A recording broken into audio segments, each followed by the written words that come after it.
Dear guests, welcome to the second panel, which will address how the commitments of the COP Water Declaration can be translated into concrete action.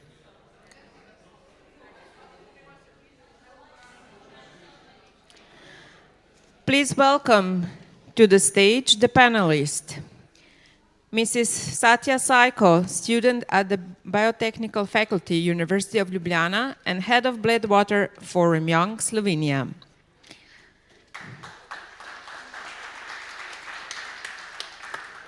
Mrs. Janelle Williams, isotope hydrologist and global liaison officer, Division of Physical and Chemical Sciences, Department of Nuclear Sciences and Applications, Austria.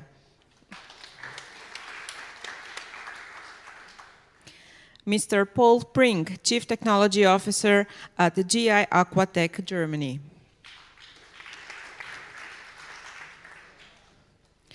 Mrs. Hurje Inčečić-Ceylan, Water Policy Section Manager at the Senior Expert at the General Directorate of Water Management, Ministry of Agriculture and Forestry of the Republic of Turkey.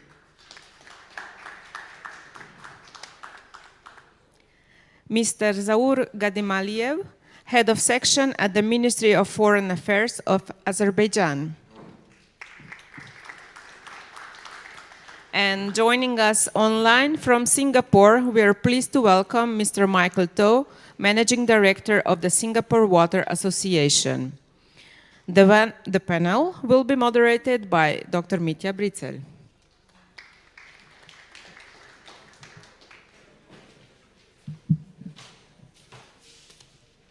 Dear ladies and gentlemen, dear panelists, I am honored to chair the so important panel, which I believe will deliver something concrete with the question which is ahead of us, or the name of the panel, implementing the COP Water Declaration, knowledge, infrastructure, and innovation. Here is the excellent, let's say, team with a lot of knowledge and experiences, and I'm really delighted that we do have opportunity to give them the floor to tell us how and where is the know-how to implement the decisions to become real, from words to deeds, from declaration to action.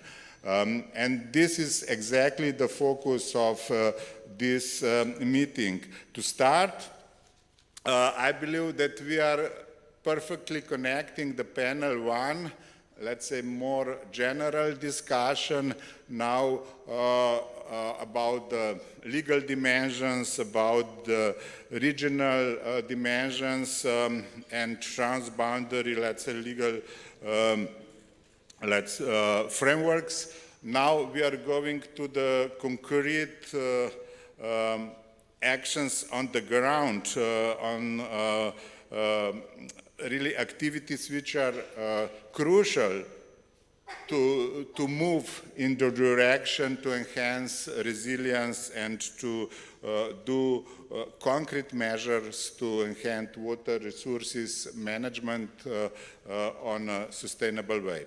With this, I will start with our colleague from Slovenia. Satya Saiko is from Biotechnical Faculty, University of Ljubljana, and head of Bled Water Forum Young.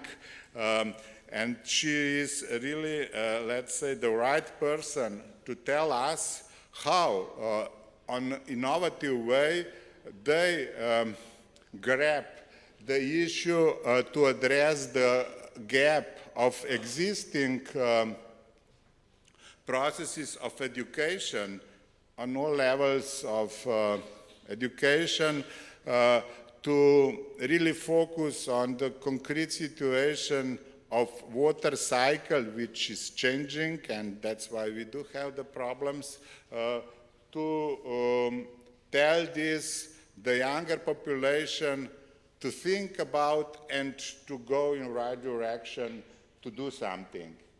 Please, the floor is yours.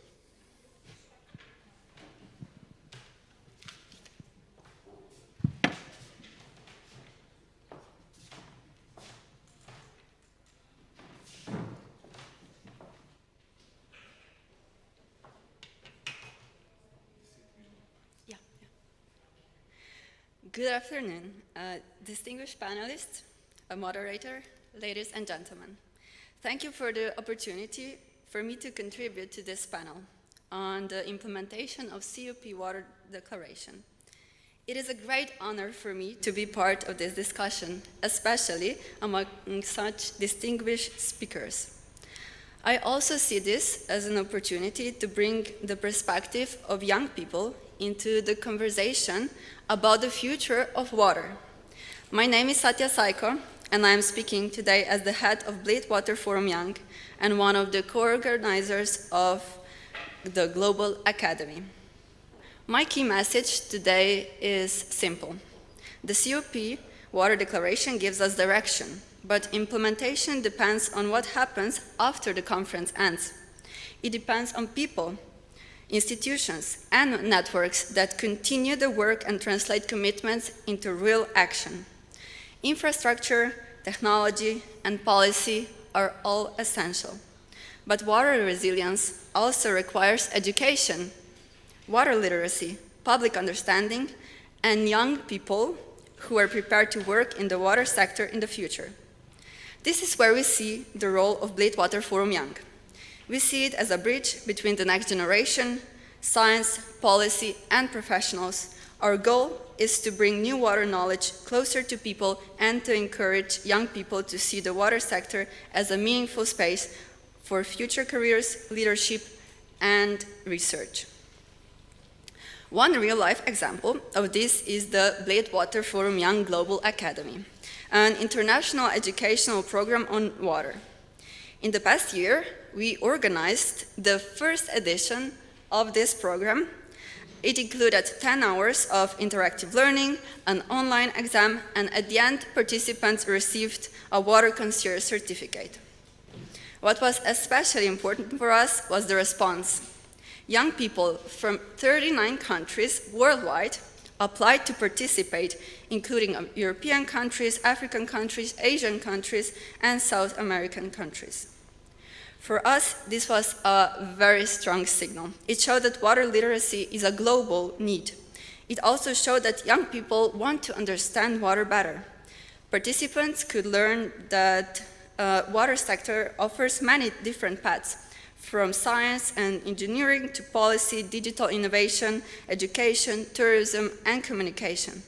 By improving water literacy, we are also helping young people find their place, their purpose, and their future role in solving water challenges.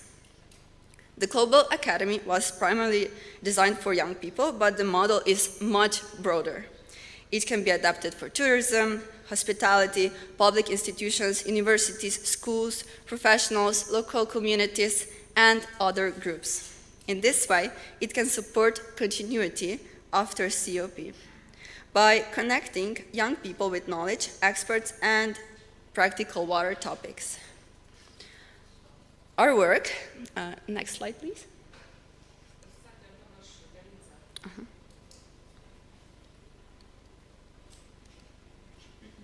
Okay. Our work has been recognized. Our work has been also recognized both regionally and internationally. For us, these recognitions are not only awards. They confirm that education, youth engagement, public communication, and international cooperation are relevant parts of future of water action. They also show that this approach is practical and transferable beyond one local context. But before we speak about advanced knowledge, we need to recognize one very simple challenge. People drink water every day, but many people do not really understand the water they drink. They may know that water should be safe, but often they do not understand what influences its composition, what mineralization means, what information water label actually tells them, or how drinking water is connected to climate pressure, pollution, and protection of water resources. People often ask which water is the best. But perhaps the more important first question is, what kind of water do people drink every day, and do they understand it? This is why water literacy matters. If people do not understand water, it is harder for them to support water protection, trust science, information, scientific information, recognize new risks, or understand why investments in water system monitoring, innovation, and education are necessary. This is why we try to make complex water knowledge understandable through simple and practical example. Here I have 4 different drinking waters. At first sight, they may all look the same. They're clear, they're all transparent, and they are all drinking waters. But when we look at their composition, they tell very different stories. For example, at the first place, at the left, is water with TDS around 180. And this represents water with relatively low mineralization and is commonly used for everyday drinking. At the second place, at the back, we have water with TDS around 500 milligrams per liter, and this is still in a range that many people experience as a balanced or a suitable water for daily hydration. And at the fourth place, we have water with TDS around 3,500. Quite high, right? And this water has already much stronger mineral profile and different sensor character. And at the last place, we have water with TDS 15,000. And this is an example of high mineralized water, and that should not be understood simply as ordinary drinking water, but as water with specific composition and purpose. I don't want to say that one water is better than the other, but the point is that different waters have different sources, composition, mineral profiles, sensory characters, and context of use. This simple example shows how scientific knowledge can be translated into something people can immediately experience.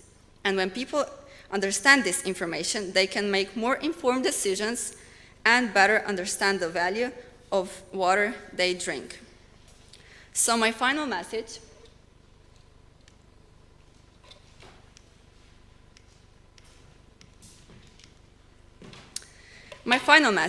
is that we already have new water knowledge, new standards, educational programs, practical experience, and international interest. Now we want to bring this further. Together with partners, we can help update educational materials on water and bring this knowledge into schools, universities, training programs, water sommelier courses, and other activities. For this, we are looking for mentors, partner institutions, and supporters, and if you see the value and future potential in this work, we invite you to connect with us and help us connect with youth networks, universities, educational institutions, and water organizations in your countries. We also invite governments, institutions, and international networks to host our programs at national and international water events where we can present our work, share our knowledge, and continue developing this story together. For us, this is how COP commitments can move from declaration into practice by turning knowledge into education, education into engagement, and engagement into real collaboration. The future of drinking water is already here. Thank you.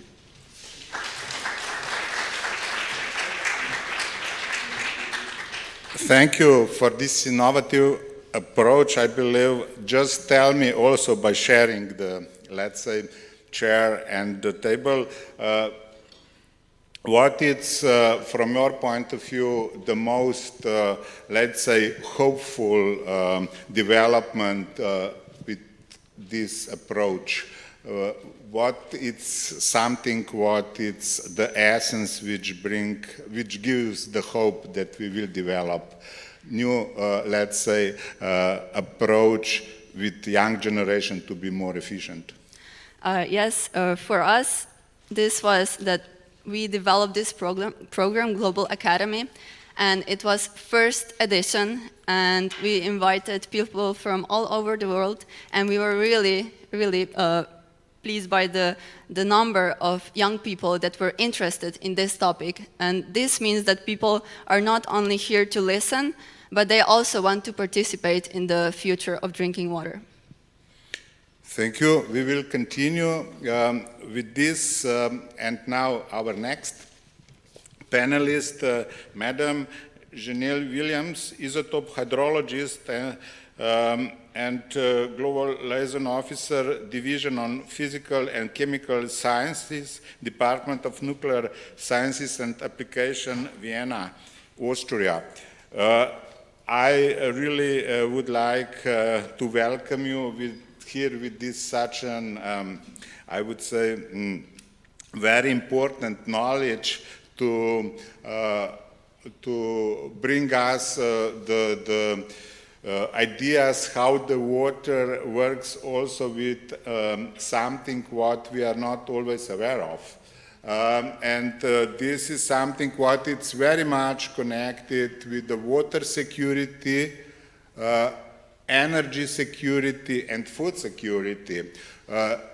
About the nexus, we are now touching this really topic which are about the water cycles, which is running via atmosphere, via soil and underground water bodies, and of course food to our bodies. With this, I do have the pleasure to tell us the first and the most important messages from your work to contribute to the implementing the COP Water Declaration and bring it to the action. Please.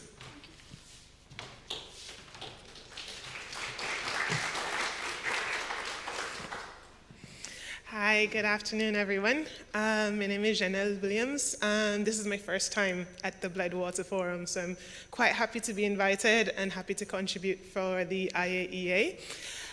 For those who are not familiar with the IAEA, it's the International Atomic Energy Agency. Most people tend to know us for nuclear, more the energy side of things, but we actually do also contribute nuclear applications to the environment, specifically the water. So I want to kind of talk about some of the things that was raised in the panel earlier and what our colleague from the Bled Youth also raised, where we have the challenges. We understand that the water cycle is changing, and not the slide, actually. The other one. So. Perfect. We've heard about the water cycle almost all day. And we've heard that it's constantly changing. But what we have not discussed is the fact that the water cycle actually exists differently depending on where you're from. If you're from a landlocked country, part of this cycle does not exist for you. As someone raised earlier, you don't have the sea, so you only have the river, so to speak, that's passing through. I'm from a small island, so this water cycle is rather truncated, and we don't have glaciers, so that part of the cycle does not exist. And our relationship with water is not only changing from a climate perspective, but it's changing based on our realities. For an island state, you're thinking about hurricanes, which has its negative impacts when you think about floods. When it comes to countries here in Western Europe, you have more stronger water security. I think our panelists earlier raised that Vanuatu was one of the small islands that discussed water challenges. So how we address these challenges and how we figure out solutions will vary. But underscoring all of that is going to be data. And this is where the IAEA comes into play. So recently, at the last UN water meeting, the IAEA launched what was known as the Global Network. That's the Global Water Analysis Laboratories Network. And what that is aiming to do is exactly what you're raising here at this forum, which is how do we address all of these COP water declarations, all these initiatives and ideas that countries have to address their water resources management? How do we address that in a practical sense? And from the agency's perspective, we are aiming to do that through data. Most countries know intuitively that they have water, they just don't know how much, how long it's going to last, where it is, and even if you do have the water, how long it's actually going to last, and if it is clean. And so what Global is aiming to do is to arm laboratories with the skills not only to capture this data to then reinforce the conversations that we're having here, but also to generate fundamental things like maps. Many countries have very outdated maps. Where are your groundwater reservoirs? Do you understand how old that water is? Is it even clean?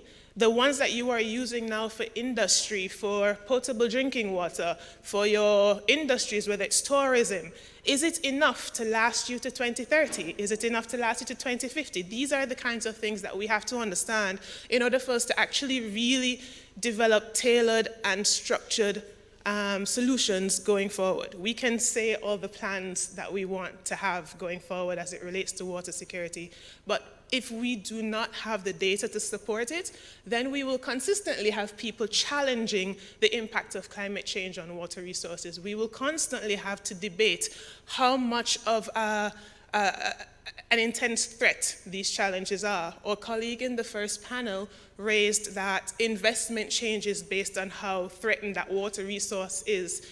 If we have the numbers to prove how threatened the water is and not necessarily reacting to a flood or reacting to a circumstance, then we can actually make proactive decisions. Then we can actually speak to the purse holders to say, look, this is what we have, this is what we project, and this is how we can move forward. Some of the areas in which we've been able to kind of package this is in a few countries, and I have outlined a few of them here. In the interest of time, I'll just discuss a few. Most recently, we did a project after 50 years. Our team went back to Burundi.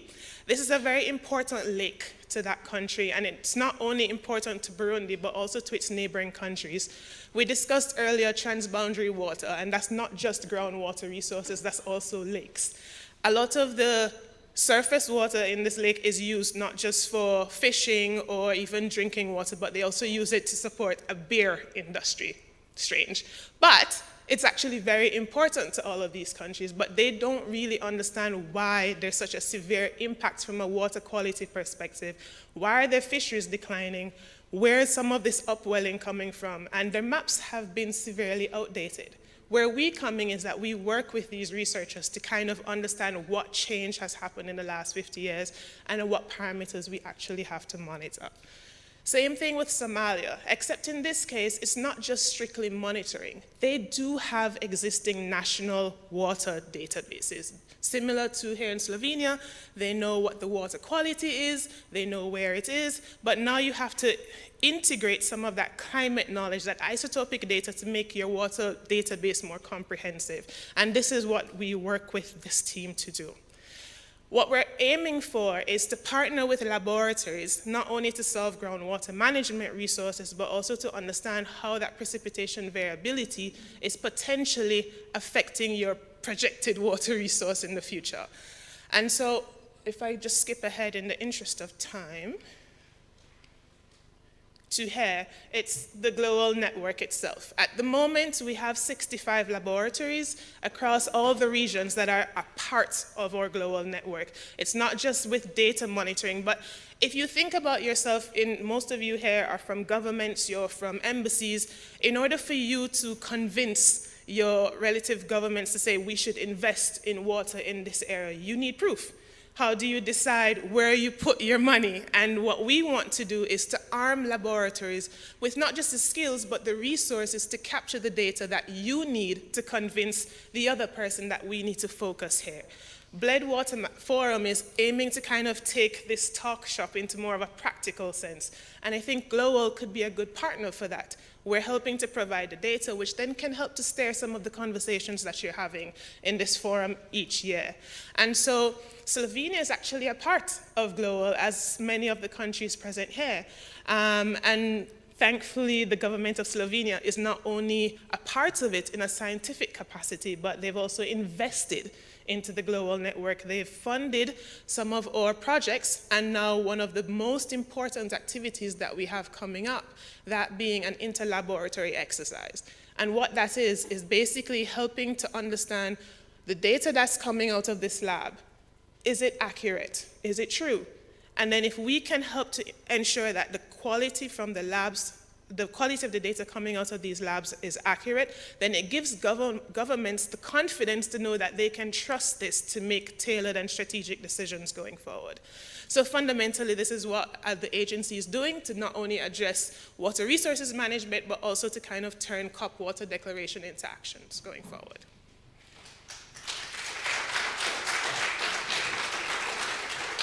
Thank you for this excellent overview about extremely important agency. We all know this famous building in Vienna, International Agency for Nuclear Energy, and now very much connected with hydrology. And this is something what I would like to ask you. You didn't mention, or I didn't heard, it's also very important, let's say, method with the radionuclides to also address the coastal and marine environment and oceanography in general. This makes the water cycle go around.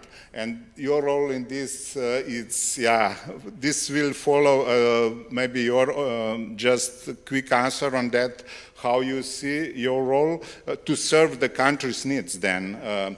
And second is that I have to say, because I'm Slovenian, we do have really very nice experiences for more than 40 years ago with underground water tracing of the karstic aquifers, first done in Slovenia in Zaur River basin, Ljubljanica River, in the dividing area between Adriatic and Danube. It was very much a famous book with all detailed, but by the use of the isotopic methodology of underground water tracing.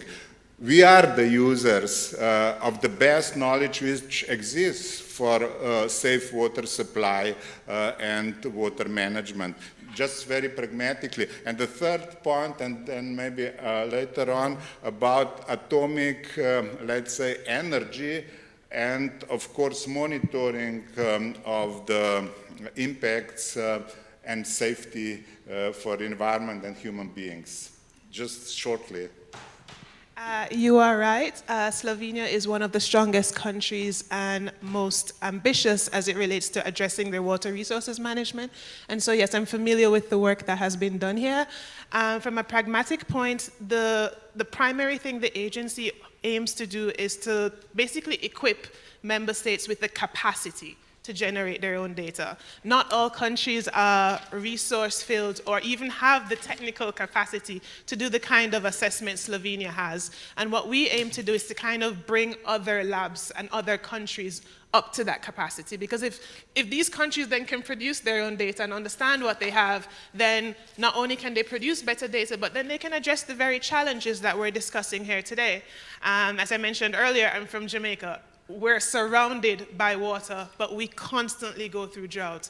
And when we have hurricanes like what occurred last year, it poses even greater dangers to the actual water resources that we have because we face pollution. So what the agency wants to do is to kind of help countries to understand what they have and how they move forward. Thank you, brilliant. I believe this is an asset, international asset we should be aware of, and thank you, the Bled Water Forum, that we can promote this for the countries, how important is such an assistance for the engineering and developing the management plans in the shared river basins, for example. With this, we will come back. I would like also very much warmly welcome Paul Prink, Chief Technology Office, GI Aquatech GmbH, Germany.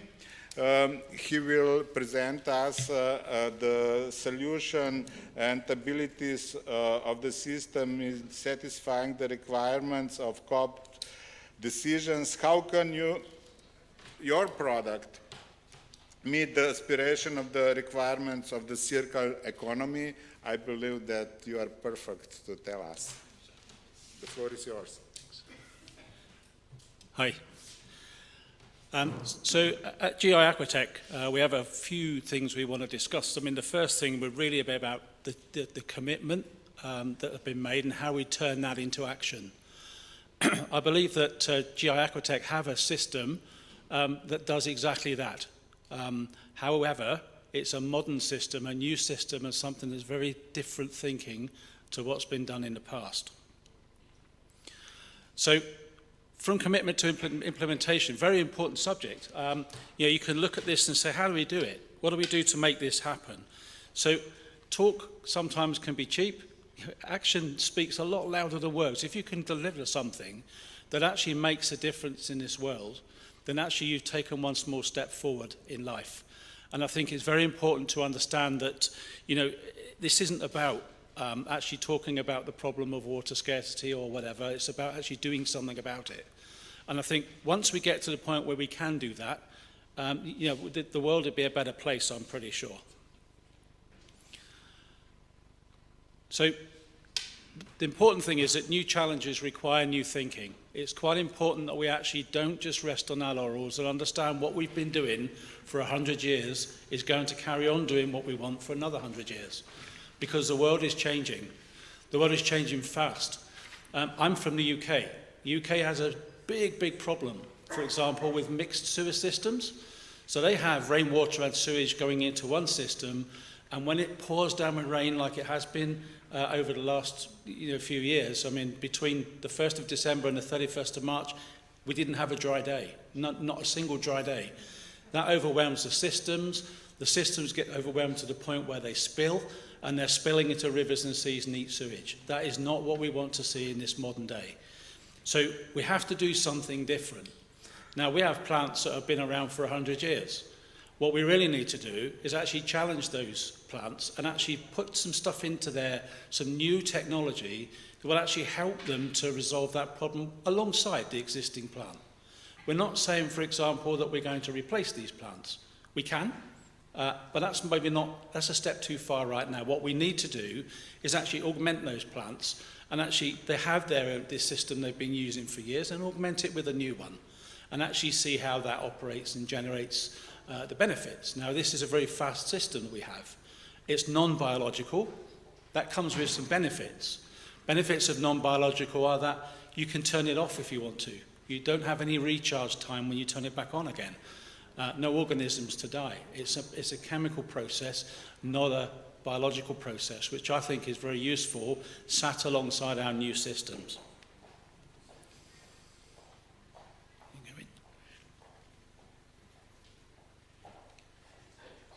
It will go.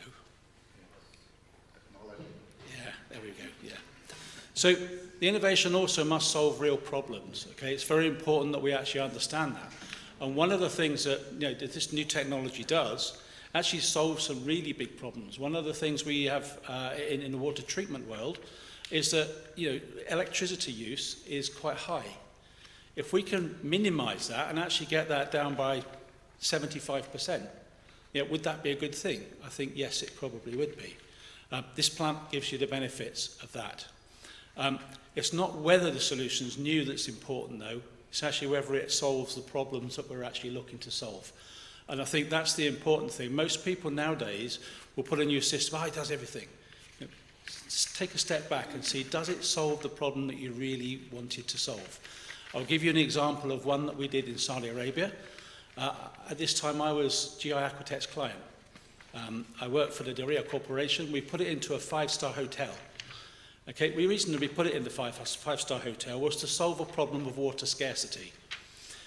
We didn't have any water to irrigate the lands for the hotel.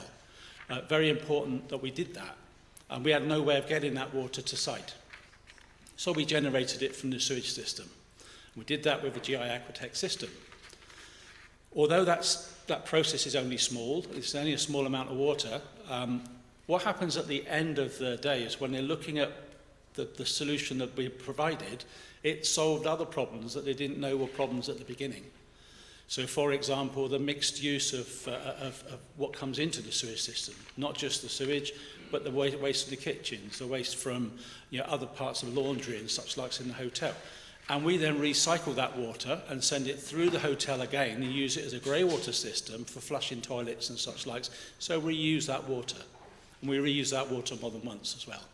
So it's quite important that actually they understood at the end of the process that we solved a problem that they didn't know existed, but was a big problem for them. So when the water main came to the doorstep and they actually had the ability to take water straight from the municipal systems, they chose not to. They kept the GI Aquatech system there because it solved problems they didn't know they had. This new water main won't solve those problems because it's about the circular economy and it's about reusing the water. So another thing to remember is that actually wastewater protects our drinking water. It's quite important that you get lots of mixed infiltration of clean water with dirty water sometimes. And actually we don't want that to happen, that's a bad thing. So effectively, if we protect we do a good job of our wastewater, we protect our drinking water. The other thing to think about is the circular economy again. If we go to the circular economy, what you'll find is we can reuse that water in many, many different ways. And actually, if we reuse the water, it takes the pressure off the drinking water systems and allows it there just for drinking and not for all the other things we use it for. In the UK, we use drinking water for all kinds of things. Irrigation, we don't need to do that. We can use this for that. But you need a second set of mains. Okay, that's the important thing. So there's a bit of investment required in order to allow us to get the maximum out of systems like this. But I invite you to think about actually just reusing water and think about how wastewater treatment might actually affect the drinking water process, because actually if we take the pressure off of that, there's more. There's actually a lot more people in this world today than there ever was before. And actually the more people, the more drinking water we require. And I find it, even in places like the UK, which is abundant rain there in the UK, we find during the summertime there's a real big problem with droughts and drinking water reservoirs go to a very low level. Okay, that's because we're using it for lots of other things. If we introduce a circular economy using the wastewater processes, that won't happen. Okay, we'll take the pressure off of that, we'll allow the drinking water to be used for what it's for, which is drinking. This is a video. I don't know if I can play the video from here. So it just gives you a view, as you look at this, how a non-biological plant might affect what we do. And you will see that this non-biological plant is actually very small. The footprint is tiny compared to a biological system. In fact, probably 25%. 1,000 cubic meters is treated by one of these units, and they can be scaled up and added to as many units as you want to make as big a system as you wish. However, our process is probably best used in a non-centralized basis. If you decentralize the system, so an example would be 6,000 houses that were built. They put their 6,000 houses worth of sewage into the main sewage system, which goes to one plant that's already overwhelmed. So we have a problem now in the fact that it's doubly overwhelmed. If they took that 6,000 houses and treated it as an individual process, and the effluent that comes out from that is used back as a grey water system, that has got to be good for our environment, and we should be doing those kind of things. The process, as you see, led this company to win the 2024 Global Industrial Project of the Year award, which I think is something that's rightly a pride for the company. Is it playing it again? Here we go.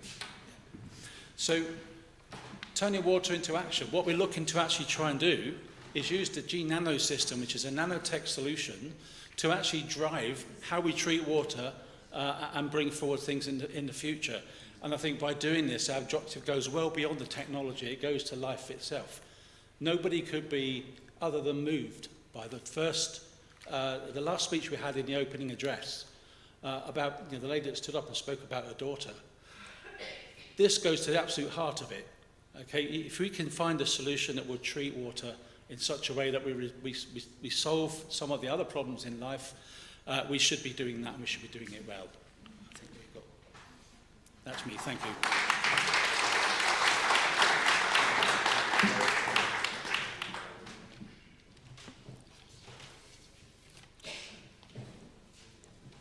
Thank you very much. I believe, at least for a taste, we got a very concrete case how fast the technology is changing to support or to assist and human development, and this is the case which is new, taking into account conventional water treatment plants.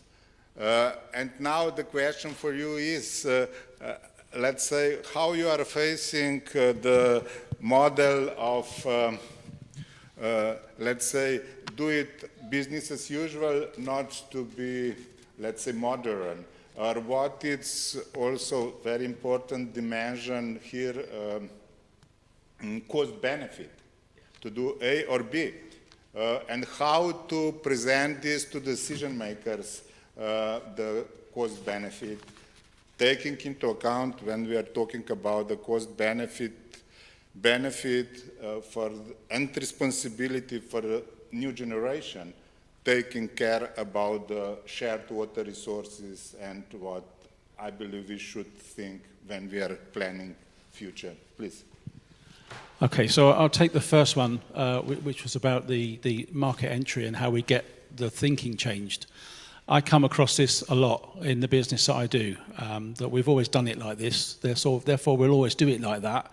And actually we'll never learn if we do that, because when new technology comes along, it's often better, faster, more efficient, and certainly less space. So I was a client at one point. I had to make that decision. I did go through that process, and it was an agonizing decision. It took me months and months to make the decision.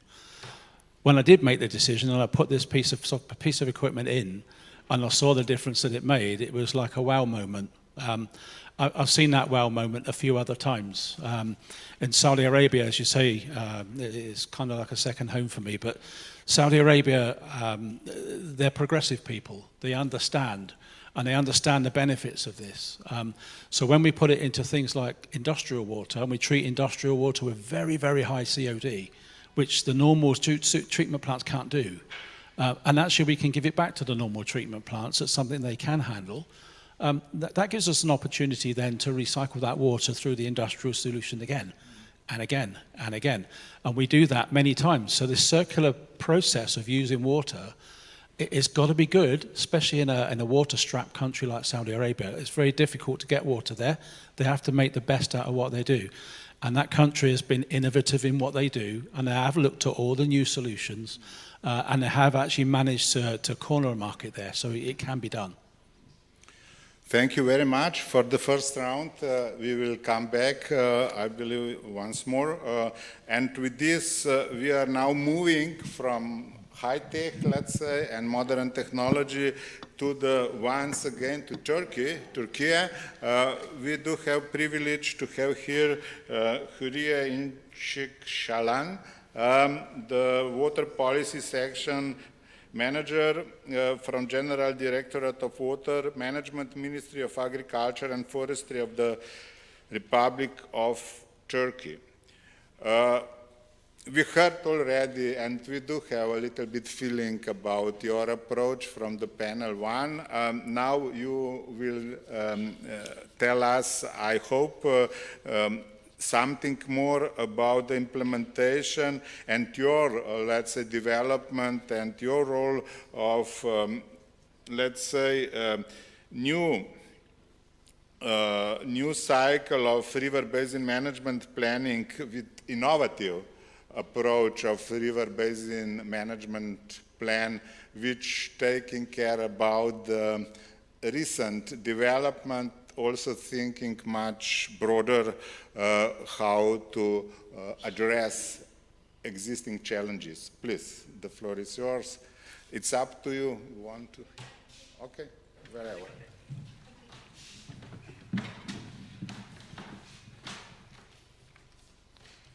well. Thank you for this kind description, brief description about the position of Turkey. And distinguished colleagues, ladies and gentlemen, it's a great pleasure and honor for me attending this panel. This is the first time for us, for me, myself, and for my country. And thank you for this gathering and excellent organization. And special thanks to our ambassador, Ms. Hayriye, Kumaşçıoğlu, because we have lots of negotiations between Bled Water Forum dialogue, because it's the first time, as I mentioned about it. I will give brief information regarding Turkey's perspective on water management, water governance, and relevant issues in negotiations on the declaration and ongoing issues. Yesterday I arrived here and I see the Lake Bled, as you know about it. I realized that the word of hiking is a specific issue here. Lots of tourist guides and many of us reading about the hiking.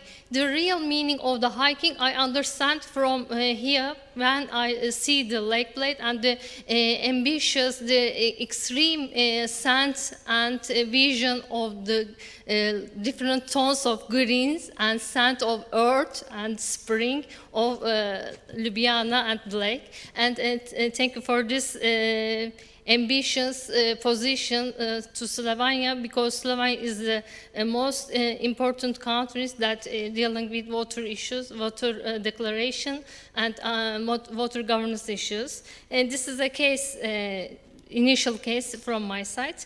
And we are different countries here, different size and different climate objectives and positions, but we have a common challenge. Common challenge is water resilience under the effects of climate change. Then I would like to simplify a question. Water doesn't care about us. Water doesn't care about our borders or our solutions. But that is precisely, we should mention about that, the platforms pave the way to gathering here to give the solutions regarding the real problematic issues and real solutions. And the Bled Water Forum, I think, is a bridge between the Alps, Anatolia, and Central Asia, and from Singapore, Far East, and a bridge between our Adriatic, Mediterranean, and the Indian Ocean, and a bridge between knowledge and technology and action. And our core message is, as being Turkey, water is not a sector. Water is the operating part of the system. The system, water is fully a system. In Turkey, these days, we have rainy season. For the last of the 66 years, the most rainy season we are experiencing in these days. But we are challenging with droughts and floods. The paradox is here. And we cannot manage climate change without thinking water exceptional part of the climate change. And so, Turkey is one of the most important countries that updated its nationally determined contributions regarding Paris Agreement, as you know. And our updated NDC is covering water policy issues. Specifically, Turkey is includes its commitments regarding to enhance integrated water resource management, to promote, to expand early warning systems and forecasting systems. And also we are gathering flood and drought issues under the same implementation plan via basin-based management planning, sectoral planning, as you mentioned about it. And my colleague from the previous panel, Ms. Tuğba Evrimade, mentioned about the integrated approach of the Turkey's management side.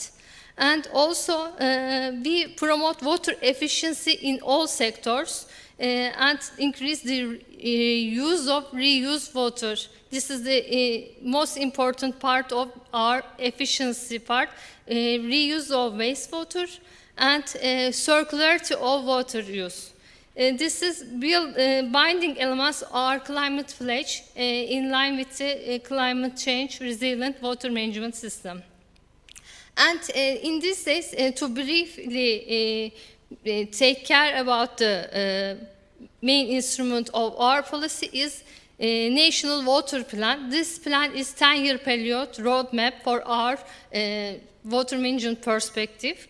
And this is guided by water conscious planning and built 8 core objectives. This plan also consists of agriculture production, the most water use sector, you know, agriculture. Agriculture sector, agriculture planning is no longer be designed independently water use because water availability, basin conditions and climate projections is the most important part of the issue. And when we look at the expanded cooperation regarding the water issue, in the Azerbaijan resolution, we have 25 river basins. This a big country, as you know.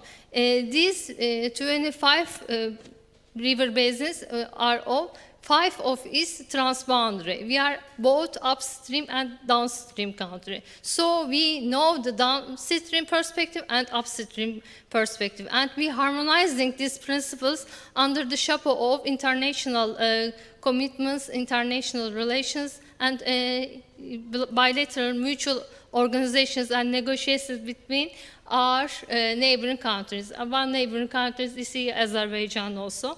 So we see significant opportunities in basin-based climate adaptation policies, drought and fraud forecasting and early warning systems, digital water technologies and AI-supported management systems, water efficiency in agriculture and all sectors, especially in urban systems, water leakage cutting and most of the technological issues, and water reuse and circular approaches, and capacity building for young professionals. So I'm very proud to see my young colleague. This is the harmonization of the generations also, I think. And in line with that opportunity, I would like to say that we are open to technical cooperation and with every country in this room, not engaging and exploring any other, whether signing a declaration or not signing, but we see that water cares about what you do in this step in a tangible and concrete way. Thank you a lot.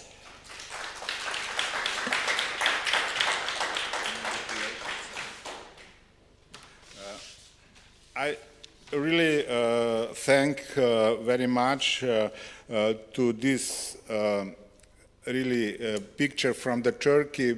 We should be aware that this country is really very special because of the geographical position. It's located on the Black Sea, it's located in the Mediterranean, it's part of Asia and it's part of Europe, and it's also shared waters with the Middle East, where we all know how the tensions are for a long time, and unfortunately it's going on, and all this is our reality. Not to mention, or we have to mention, climate change and adaptation with the resilience to all those extremes. And with all this, I believe it's extremely, and thank you to report to us about 25 river basins and management plans. And just one question to you. Which let's say geographical part of Turkey is, let's say, most, let's say, comprehensive to address, or most challenging, taking all natural, political, and of course economical realities to manage with the river basin management plan? As you know, a big country, as you mentioned about it, we have 7 different districts regarding its economic, technological, and social capacity and capabilities. But we have 25 river basins, different peculiarities and different positions regarding the water demand or water applying issues. As you are watching the IPCC reports regarding the last IPCC report, Turkey is one of the critical country as being the climate change, devastating climate change effects, because located in the Mediterranean part of the world, and Mediterranean side of the Turkey, especially Aegean side, and Marmara, the Istanbul positions. Marmara side is also have devastating effects regarding climate issues, because we have to deal with lots of sectoral harmonization and engagements and interactions. Agriculture is the first manipulator of the water sector, is the most water use sector, and the second is industry and tourism, and lots of things. And the most important thing, you have to manage water demand side without giving any breakage about public health. Public health and ecosystem health is the most important sectors that we deal with regarding the climate change issue. Thank you. And now, just from my side, and thank you that you mentioned Mediterranean as one of very much exposed region on the global level, one of the most, let's say, hot spot of the climate change. It was long, very much process, and Turkey activity as a proposal to Barcelona Convention to establish regional center for the climate change. And this happened, and it was officially adopted by in the contracting parties meeting of Barcelona Convention in Slovenia in 2023. And this is now becoming reality with a nice, I would say, institution in Istanbul. And maybe one word about that. Yes, we have, you mentioned about it, we just have settled down an institution and a center in Istanbul, Barcelona Convention Center, and we are leading in a leading position for the Barcelona Convention, and it's the ambition part, this is the ambition, one of the ambitions part of our COP process, Turkey will host the COP 31, and it's not practical solutions, just implementation. The critical point is implementation COP. As you know, our motto is implementation COP. And so we are dealing with lots of issues. Barcelona Convention, Union for Mediterranean is a member of country, Union for Mediterranean, and a close cooperation with the upper side and the downside, as you mentioned about it, a strict regional platform for being that. And also we are hosting the last month, hosted the Istanbul International Water Forum, and also we will host the next year the World Water Congress also. You mentioned about it, the position of Turkey. We have lots of responsibilities, but we have ambition, we have political will, and both technical and political sides are in interaction between, and we will do more. Congratulations. And just source to see, we said, Turkey's COP Center for Climate Change Regional Center of the Barcelona Convention, its ambition is also to link the activities source to see with the Danube River Basin as the most international river coming and draining to the Black Sea, connected with the whole, of course. Water use is very important for agriculture and so on. This is how implementation of international agreements and cooperation bring something real, and this is the fruits of this cooperation. Thank you. Now we are moving to Azerbaijan, very much neighboring country in the region. The Zaur Gadimaliyev, head of division Climate Diplomacy Department of the Ministry of Foreign Affairs of the Republic of Azerbaijan. I believe that it's no need to say after the COP meeting in Baku that you are one of the leading in the process of the implementation, and the floor is yours. Thank you very much. And first of all, I would like to thank the organizers for kind invitation and the opportunity to contribute to this high-level forum on water and blue economy. I'm honored to speak on Baku dialogue on water and for climate action that was launched during the COP29 in Baku in November 2024. The dialogue, which is based on the COP declaration, one of the core initiatives, one of the 14 initiatives of the COP29 action agenda.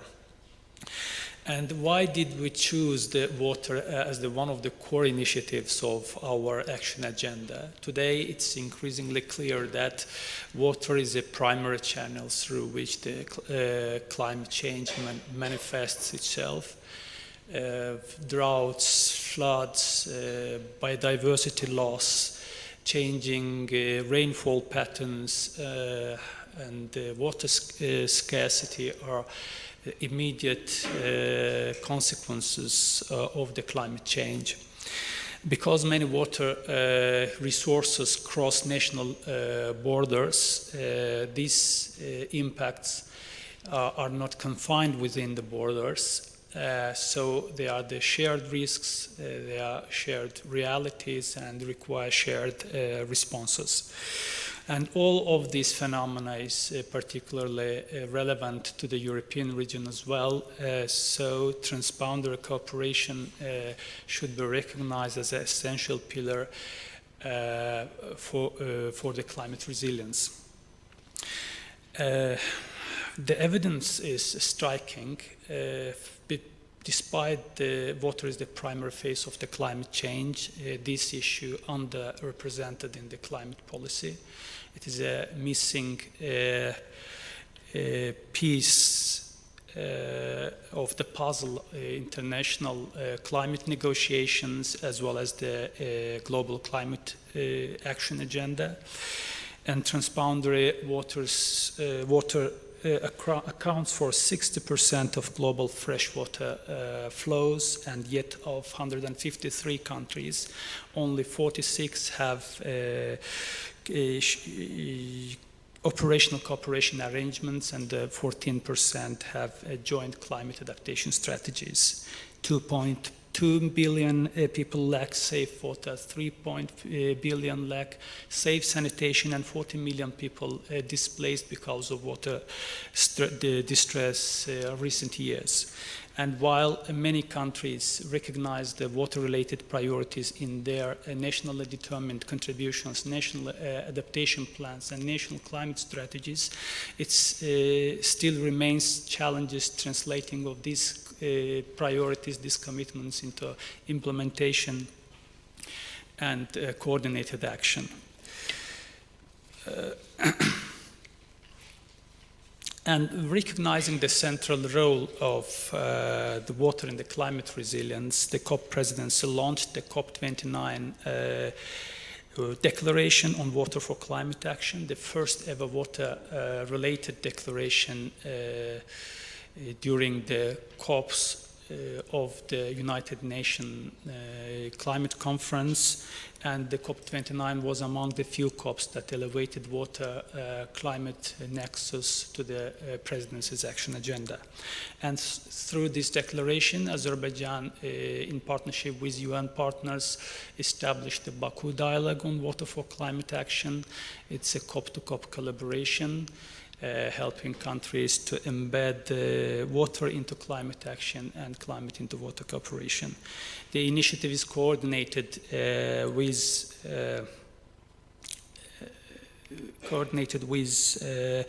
UNEP and hosted by UNEP and coordinated with the United Nations Economic Cooperation for Europe and World Meteorological Organization, with constantly involving the incoming COP presidencies. For Azerbaijan, a downstream country where 70% of water resources originated beyond its borders, it is felt as a reality, and it motivated us to put at the very heart of our action agenda the water issue.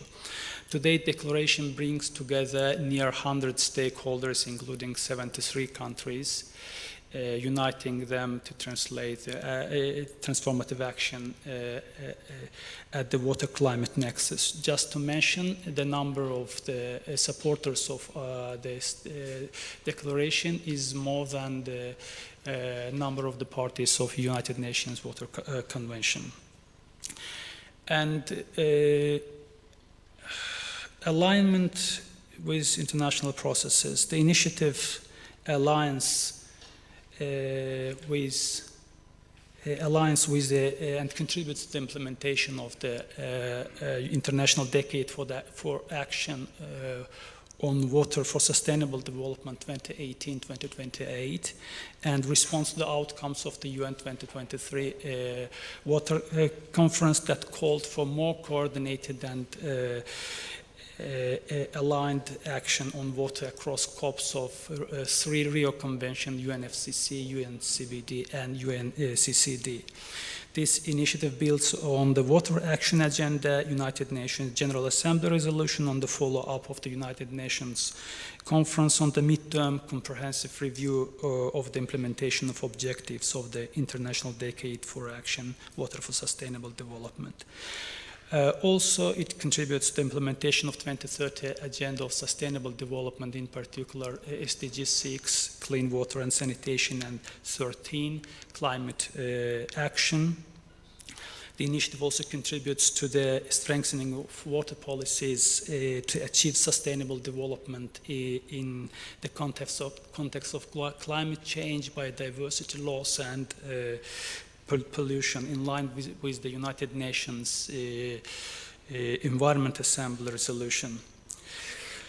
And also it aligns with the Paris Agreement, UAE Framework for Global Climate Resilience, a Global Biodiversity Framework, and as well as the Sendai Framework for Disaster Risk Reduction, and contributes to the implementation of these frameworks.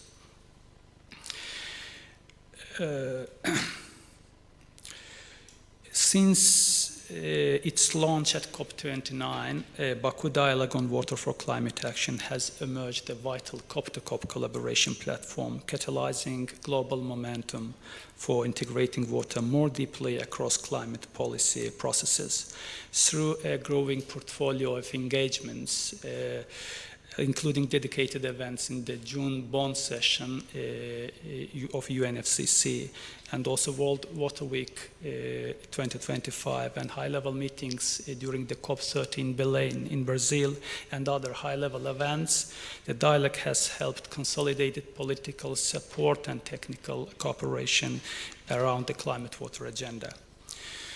COP29 Azerbaijan presidency and UNEP, together with UNEC and WMO, have been working towards the operationalization of the Baku dialogue throughout the year, engaging with partners, developing the work streams, and preparing for future engagement. And work does not stop here. We are now preparing for the interim meeting in Bonn, UNFCCC subsidiary bodies session, and also a second high-level meeting during the COP31 in Antalya, with continued partnership with incoming presidencies. and this will further solidify the platform's role as a mechanism for sustained COP-to-COP continuity and essential element in building long-term resilience. And we would like also, using this opportunity, to thank the European Commission for their financial support pledge for the implementation of the projects under the Baku Dialogue. And looking ahead, Baku Dialogue will also contribute meaningfully to the upcoming UN Water Conference at the end of this year in UAE. And platform has the potential to contribute to the work of this conference in different thematic areas, such as water for planet, water for partnership, water for multilateral processes.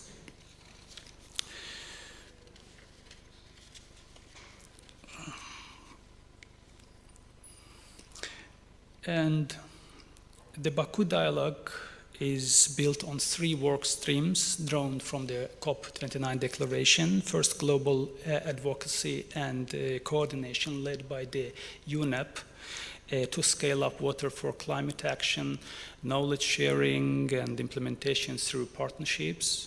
Then science-based support led by WMO to strengthen scientific evidence on the causes and impacts of the climate change on water resources, water basins, and water-related ecosystems. And third, the water-related climate policy action led by the UNECE to anchor water considerations into national adaptation plans, national determined contributions, national climate strategies, transboundary frameworks, and national biodiversity strategies. Together, these pillars just mentioned aim to help countries integrate water in NDCs, NAPs, and national strategies, strengthen data forecasting and early warning systems, and advance basin-level cooperation and joint planning. The Baku Dialogue is particularly relevant to the European region as well, where many shared basins may lack full operational cooperation frameworks, making integration of water into climate action especially critical. In developing the Baku Dialogue, Azerbaijan was guided not only by the challenges we face in our region, but also from the global perspective. And from the outside, we were mindful of the regions such as Asia, Africa, also European region, where climate change is increasingly placing pressure on shared water basins. And through this dialogue, it can support implementation of UN Water Convention and UNEP Resolution 613, enhanced regional coordination and accelerate progress on SDG 652, and exchange experiences across basins, develop joint projects, and mobilize climate and water finance. And using this opportunity, I would like to warmly invite the remaining countries in this region to support this declaration by joining it and supporting the Baku Dialogue and to contribute to our common efforts on climate change. Thank you very much.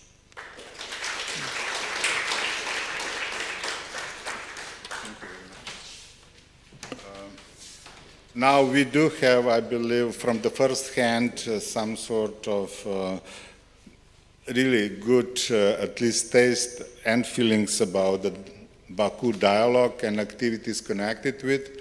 And with this, I'm asking you now here, on which area, which field you see already some positive signals that this dialogue is helping to move things in the right direction, and opposite, where, on which fields or areas are much more different or, let's say, frozen.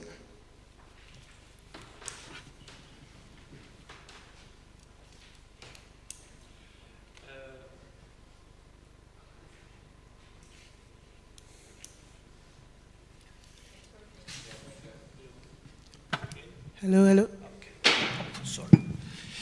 The dialogue is still in the process of full operationalization stage by our presidency together with UNEP, UNEC and WMO.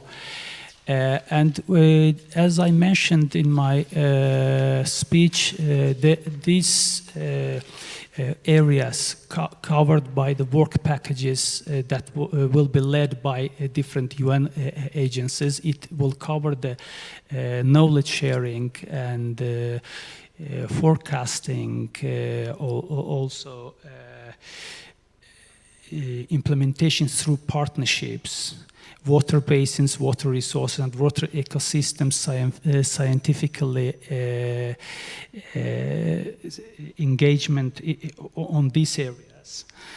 And also the anchoring the national priorities into the nationally determined contributions, national adaptation plans, and national climate strategies.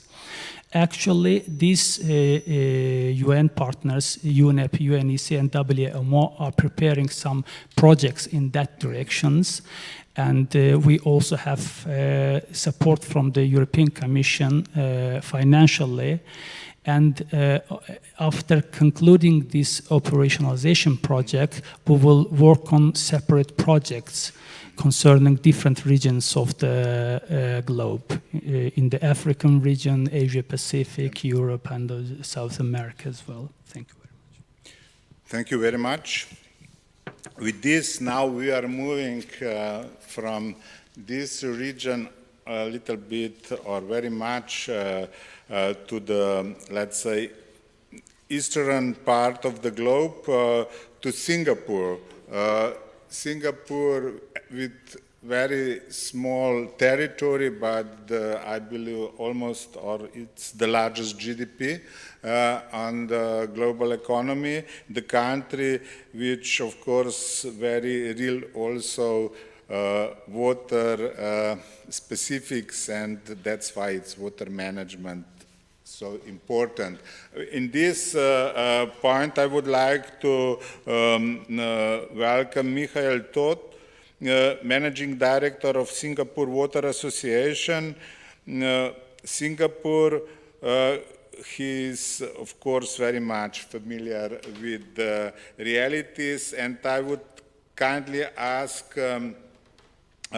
him to, let's say, bring to us their experiences about implementing on how they are involving innovation and building public-private partnership, working together with the different stakeholders to manage such a density of the population on so small scale, and on the other hand, have such an good quality of water supply in Singapore. Please, the floor is yours. Thank you very much, and I hope you can hear me. Yes. Okay, thank you. Good afternoon, everyone, distinguished guests, ladies and gentlemen. It's my pleasure to be here, joining you all virtually at the Bled Water Forum. I am very mindful that I stand between you and lunch, so let me get on with it over the next couple of minutes. So today I would like to share with you two stories. First, about our water journey, how a country with no water resources transform water scarcities into water securities. And I would also like to introduce the Singapore Water Association. I think most of you will be familiar with PUB, the National Water Agency. So it's an opportunity for us to share how we work with the industry, government, and international partners to address future water challenges, as many of you have shared. I know Singapore is very different from many of the big countries that's represented at this panel here, so please bear with me, our circumstances cannot be even more different. But at the heart of the Singapore water story is a story that I believe similar to many of you. It's a story about resilience, innovation, and partnership. Next, please. I will cover, as I said, the Singapore water story, our challenges, our strategies, and some of our key lessons learned. And I will introduce the Singapore Water Association and our role within the Singapore water ecosystem, and perhaps explore some opportunities to work with all of you and partners around the world. Next, please. So every water journey starts with a challenge. For Singapore, water has been and always will be an existential issue. We have no significant natural freshwater resources. We are a small island state that's limited to collect and store rainwater. But despite having heavy rainfall being in the tropic, we remain one of the most water scarce country around the world because of these circumstances. So from independence over the last 60 years or so, Singapore understood that water security is fundamental to our survival, our economic development, and national resilience. Rather than viewing this as constraints and obstacles, we choose to treat this as a catalyst for innovation. Next, please. Our first lesson is that water security requires both supply management, good supply management, as well as a responding demand management. So on the demand side, one of the things that we are perhaps different from many others is Singapore prices water based on full recovery at its cost as well as scarcity value. This helps to reinforce the message that water is important and conservation is as important. We complement this with technical regulations, mandatory efficiency measures, as well as strong public education programs. Importantly, water conservation is seen not just as a responsibility of a government, but involves households, businesses, and the wider community. So water security is actually a shared responsibility across the entire ecosystem. Next, please. On the supply side, Singapore pursued diversification. I think one of the speakers earlier talked about water recycling.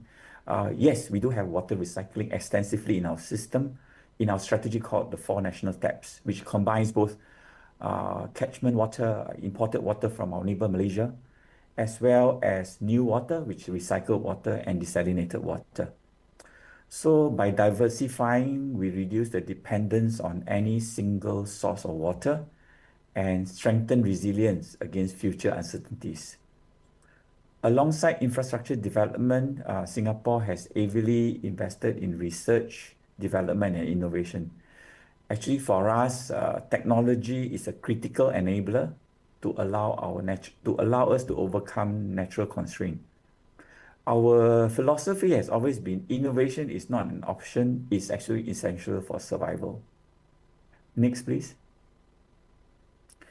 So today, these long-term investments have enabled Singapore to achieve universal access to clean drinking water and sanitation, like Slovenia, with your ability to provide 24/7 clean, high-quality water.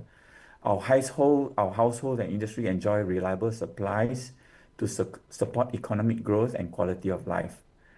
Perhaps more importantly, Singaporeans can safely drink water from the tap at any time. While we are proud of this achievement, we recognize that water security is not a destination. It's a continuous journey of requiring adaptation and investment. Next, please.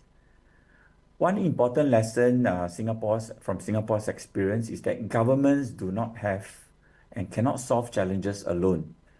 A strong ecosystem is equally important. So PUB has actively partnered industry, academia, international stakeholders to develop solutions and capabilities. Singapore encourages innovation by opening facilities for testing. We collaborate globally and we invest significantly in R&D, creating platforms for knowledge sharing. One such event is the Singapore International Water Week, which takes place actually in June, just in 2 weeks' time. So this ecosystem approach has allowed us to build capabilities while remaining connected in a along global developments. And this is particularly important given the challenges in the geopolitical situations right now. Next, please. Another key aspect of our water journey is the use of public-private partnership. PPP models allow governments to leverage on private sector expertise. For Singapore, the objective has always been clear: to encourage innovation, to create incentive for optimization, to mobilize private capital and expertise, and to establish an appropriate sharing of risk and responsibility. This has allowed us to be efficient in project delivery and industry capabilities. Next, please. Over the years, several lessons have learned. I think there are many that is written here. Obviously, one of the things that project must be bankable. We also make sure that risk is allocated appropriately. So transparency and competitiveness are also critical. Of course, challenges remains. Large infrastructure projects inevitably faces technical complexities, uncertainties, and changing economic conditions as we are facing now and even during the COVID period, as we all have experienced. The key to us, I think, is to establish long-term partnership built on trust and mutual accountability. Next, please.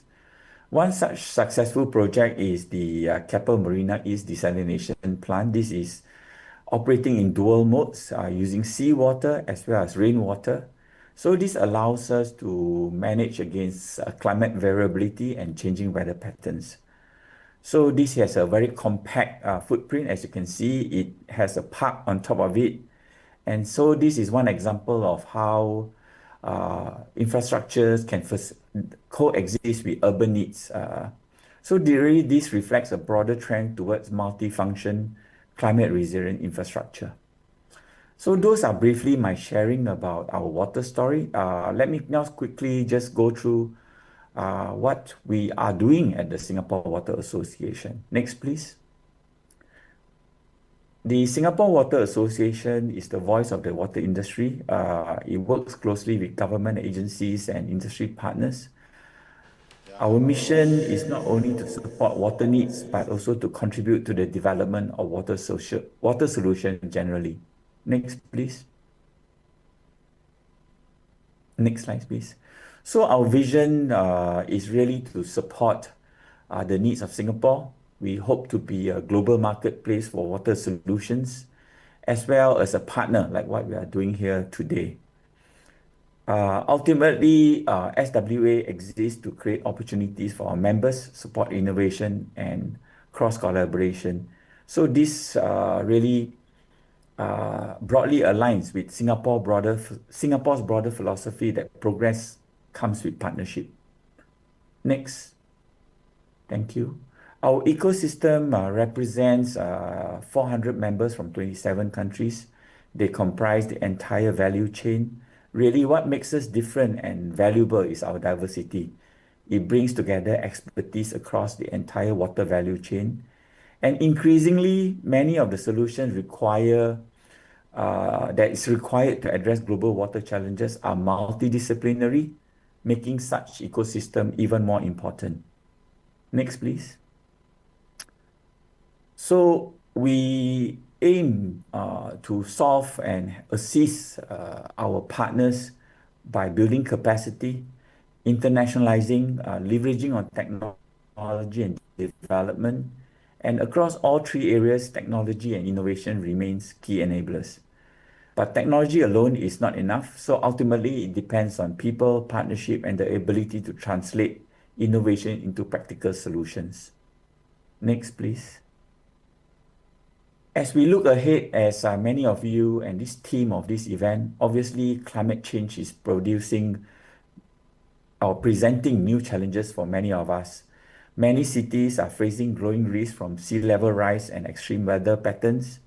Industry requires more ways in improving water's efficiency, reuse, and sustainability, like what we say. There are new sectors like data centers, semiconductors, which demands a lot of clean water. And lastly, I think AI and smart technologies transforming how utilities and asset owners manage infrastructures and optimize operation. So these are areas that Singapore is actively developing solutions, and I think it's an opportunity for us to collaborate in a many, many ways. So in conclusion, this is my next, please. This is my final slide. Let me conclude by one final thought. Very often, Singapore water story is viewed as a national success story, but I think in reality, it's a story of global contribution. We learn from many countries such as World Bank, ADB, and many of you. We adapted international best practices and partnered with many of you across the world.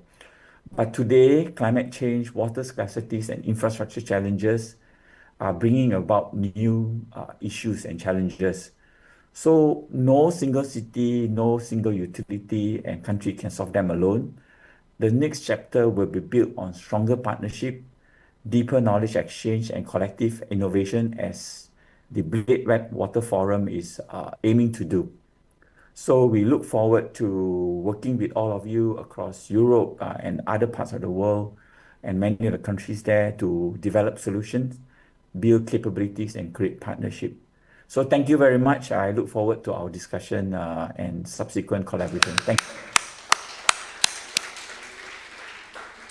Thank you, Mr. To, for very detailed story about the Singapore and water.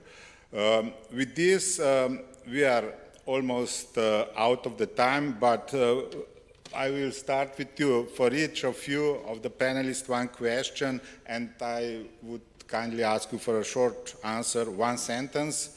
What is, from your point of view, starting with the Singapore, the most important step to further enhance water security? Wow, that's a tough question, but it's a very good one.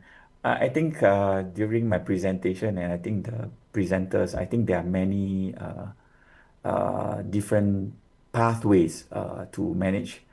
But I think we are working against a backdrop of different challenges.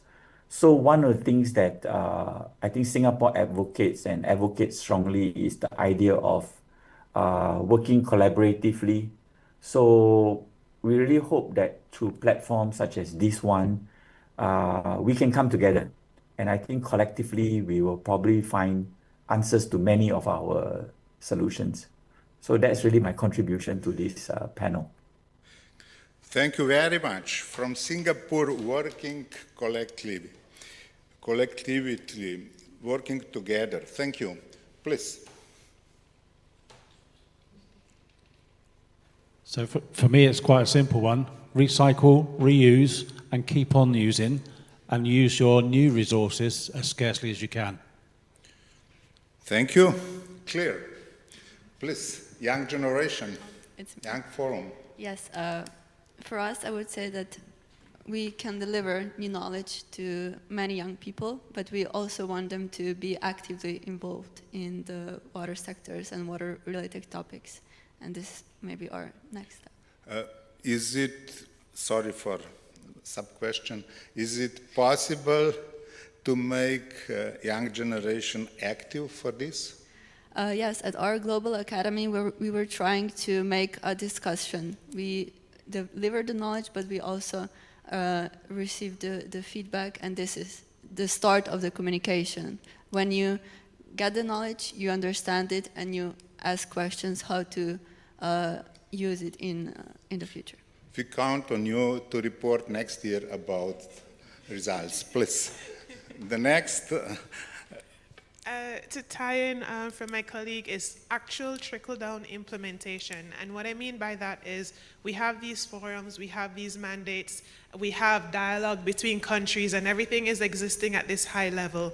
But if we actually want to see practical change, that has to trickle down to universities, to research institutions, to smaller organizations who can actually produce the tangible results that we're looking for. So if the same organization that happens up here can happen here at the national level, the community level, and I think that's when we'll really start to see change. Top down, bottom up? Both sides. Thank you. I think water mustn't be recognized as a standalone issue. It's a cross-cutting issue among different sectors, among different countries, regions, partners, as well as generations. And this is why Turkey's side, we can say that water conscious planning is the most important issue. Science-based digital innovation, efficiency, resilience, and scientific issues. Digitalization is the most important binding issues regarding to evaluate water conscious planning. Thank you. And Azerbaijan? For water security at the national level, I think that it should be constantly improving the local legislation, strategies on water resource management, and also improving the adaptation and mitigation strategies in the context of climate change. And at the regional level, I think that we should improve the transboundary water resource management cooperation. Thank you.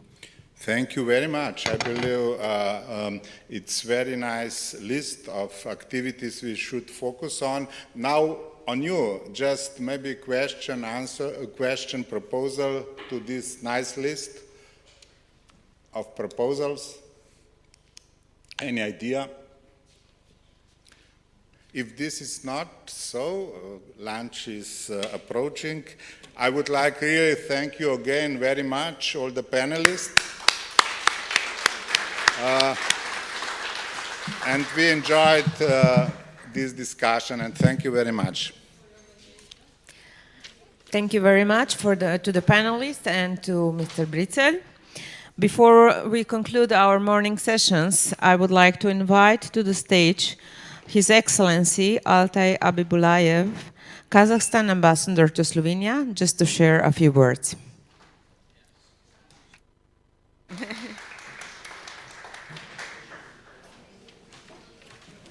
Dear colleagues, so sorry that before the lunch,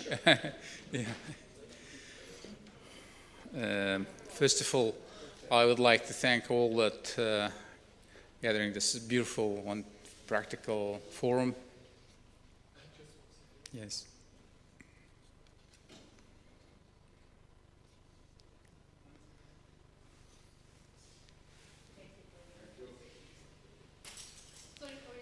Yes, it's okay. Once again, thank you for this invitation. It's a wonderful forum, fantastic idea, but I know this main subject of that forum is drinkable water, but I would like to increase this topic.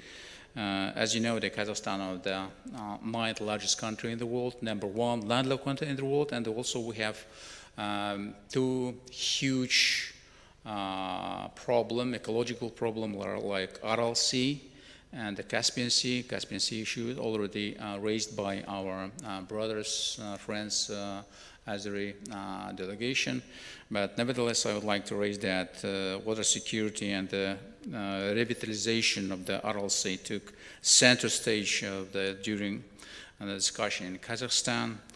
We had regional ecological summit in Kazakhstan in 22-23 of April in Astana, and we adopted so-called Astana Declaration on Ecological and Solidarity in Central Asia.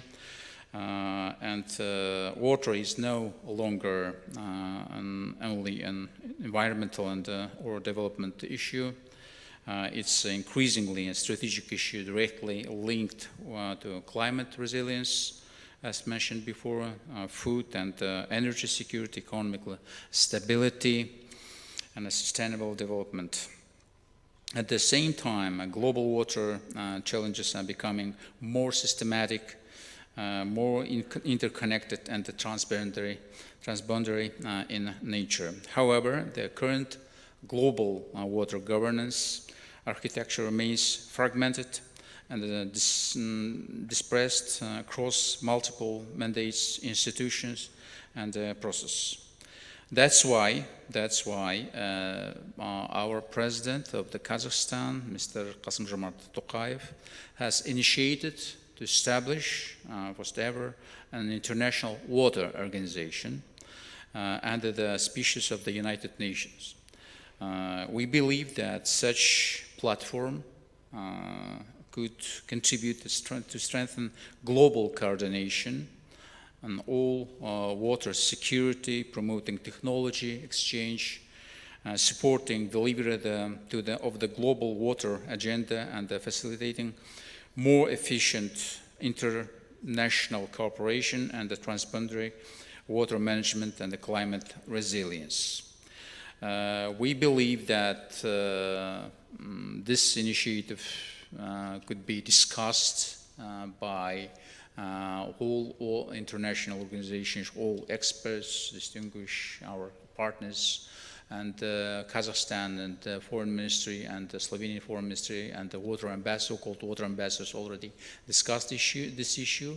That was just my intention to raise this issue, that we, as a Kazakhstan, would like to establish first ever international water organization. I hope that issues all discussed, raised today morning, also could be discussed in the one global international institution like International Water Organization. That's it. Thank you so much once again, and Dobrotek.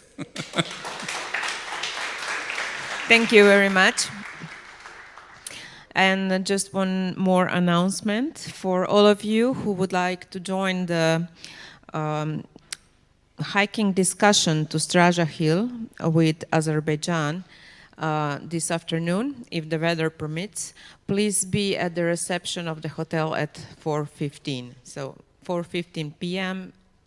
Who wants to take a walk up to the Straja Hill, please join us at the reception at 4:15. And now, of course, it's time for a well-deserved lunch break. And on your way in the lobby, you can also admire the creative work of children who were working in a first Bled Water Forum competition in kindergarten. The lunch will be served downstairs in the restaurant, so please join us one floor lower.